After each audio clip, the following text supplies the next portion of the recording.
How to reset network settings on iPhone. Hello everybody, welcome back to my channel. Today in this video I'll guide you on how you can reset network settings on iPhone. In order to reset your network settings, simply go ahead and open up settings on your iPhone, scroll down and head into general. Once you're on the general, you wanna simply scroll down and find the option that says transfer or reset iPhone. You can see right here at the bottom, you're gonna tap on it.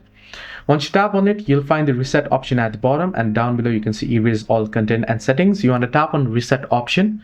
Then here you'll get the option that says reset network settings. Tap on it and go ahead and reset the network settings easily. Now what it resets is all saved Wi-Fi networks, passwords, cellular data settings and VPN settings.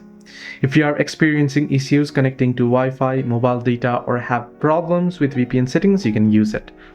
Hope this video helped you. Do like and subscribe, and do not forget to leave a comment down below if you have any further issues as well.